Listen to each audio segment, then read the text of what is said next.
আচ্ছা, হ্যালো বন্ধুরা, আজকে খুবই চমৎকার একটি গানের ভিডিও নিয়ে তোমাদের মাঝে চলে আসলাম। গানটি একটি দেশাত্মবোধক গান, বিশেষ করে বাচ্চাদের জন্য খুবই একটি জনপ্রিয় গান।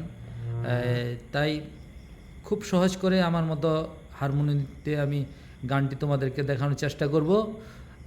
আশা করি তোমাদের জন্য অনেক অনেক সহজ হয়ে যাবে, এবং আমিও আমার মতো করে সহজ করে তোমাদেরকে দেখানোর চেষ্টা করছি। তো চলো বন্ধুরা, কথা না বেড়ে ছটপট করে আমরা গানে চলে যাই। ওকে, আর তোমরা যারা এখন আমার চ্যানেলটি সাবস্ক্রাইব করো নাই, আমি মনে করব চ্যানেলটি সাবস্ক্রাইব করে বেল আইকনটি প্রেস করে দাও, যাতে নতুন কোনো ভিডিও আপলোড করার সাথে সাথেই তোমরা পেয়ে যাও। ওকে বন্ধুরা, গানটি বি ফ্ল্যাট থেকে আমি তোমাদের দেখাচ্ছি, আর তোমরা যার যার স্কেল অনুসারে তোমরা গানটি তুলে নিবে। ওকে, গানটি হচ্ছে গ্রীষ্ম বর্ষা শরৎ হেমন্ত।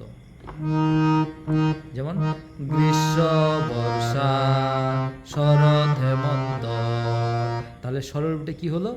মামা সারে গাগা রে রে সা, শীত বসন্ত সা মামা মা, ছয়টি পাখি গাগা মা পা, ছয়টি পাখি ছয়টি রূপে এসে পাপা ধানি ধাধা কুমলনি ধাধা। এই গানটার মধ্যে কুমলনির ব্যবহার আছে।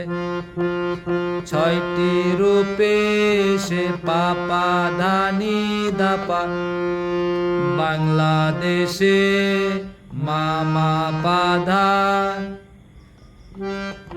ছয়টি সুরে করে পাপা মা গা রে গা, ডাকা ডাকি মা পা গা মা।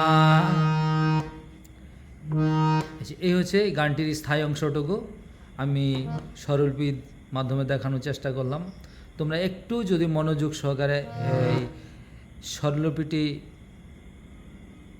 তোমরা ফলো করো, এবং হারমোনি যে আমি বাজালাম একটু যদি তোমরা মন দিয়ে হারমোনি বাজনাটা তোমরা লক্ষ্য করো, তা আশা করি তোমরা খুব সহজেই গানটি হারমোনিতে তুলতে পারবে। তো যাই হোক, এখন আর মিউজিকটি কী দেবে? এই গ্রীষ্ম বর্ষা।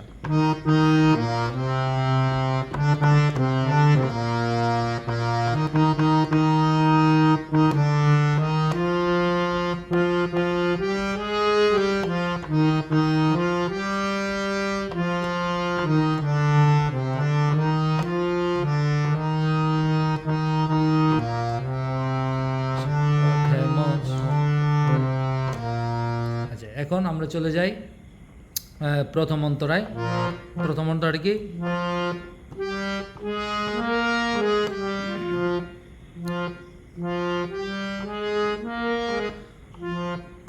রোদে পুড়িয়ে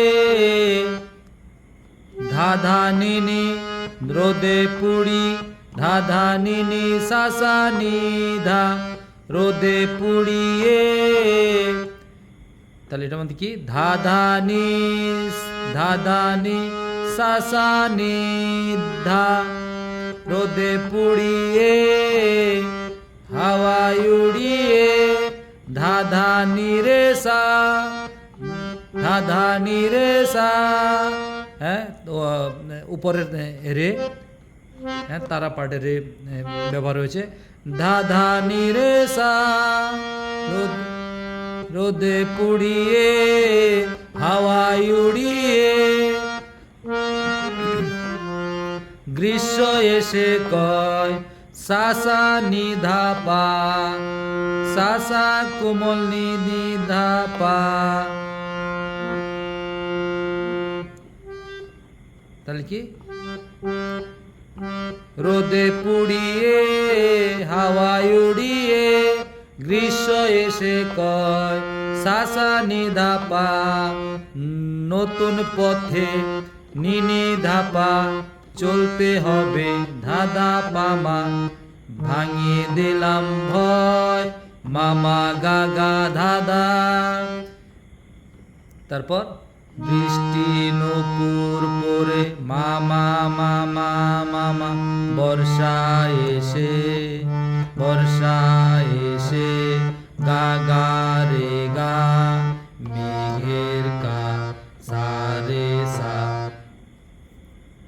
মেঘের কা জল দিয়ে রে রে গা রে, সাজায় আঁকি গা পা গা মা, সাজায় আঁকি গ্রীষ্ম বর্ষা শরৎ হেমন্ত। আচ্ছা, এই হলো গানের প্রথম অন্তরা। এখন আমরা চলে যাব দ্বিতীয় অন্তরায়। তো বন্ধুরা, আসলে যেহেতু গানটির মধ্যে দুটি অন্তরা রয়েছে, তোমরা যদি প্রথম অন্তরাটি একটু মন দিয়ে সুন্দরভাবে আয়ত্ত করতে পারো, তাহলে দ্বিতীয় অন্তরাটা একই রকম সুর এবং একই রকম ফিঙ্গারিং। তাই তোমরা অবশ্যই চেষ্টা করবে দ্বিতীয় অন্তরায় যাওয়ার আগে প্রথম অন্তরাটি তোমরা খুবই সুন্দর করে, খুবই ভালোভাবে যাতে আয়ত্ত করতে পারো। তো আমি দ্বিতীয় অন্তরাটা দেখানোর চেষ্টা করছি। নদীর দুটি কুল, ও আগের মতোই, ধা ধা নি নি সা সা নি ধা, নদীর দুটি কুল, সাদা সাদা ফুল, ধা ধা নি রে সা সা, সাদা সাদা ফুল, দুলিয়ে কাশের বন, সা সা নি ধা পা, শরৎ পাখি ঘরে আসার, নি নি ধা পা ধা ধা পা মা, জানাই নিমন্ত্রণ মামা পাপা দাদা, ধানের খেতে সোনার ফসল দুলে, মামা মামা, ধানের খেতে সোনার ফসল দুলে, গা গা রে গা, পরাই হেমন্তকে সোনার রাখি।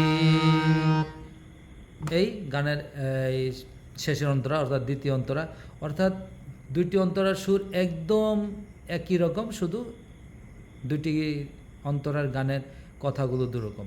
তো এই হচ্ছে বন্ধুরা এই গানের একটি সহজ একটি ফিঙ্গারিং। তো তোমরা একটু মন দিয়ে যদি গানটির ফিঙ্গারিংটি দেখো, প্রত্যেক গানটির সবই শুদ্ধ সুর, শুধু একটি কোমল নি রয়েছে। তোমরা এই গানটির মধ্যে কোমল নির ব্যবহার রয়েছে।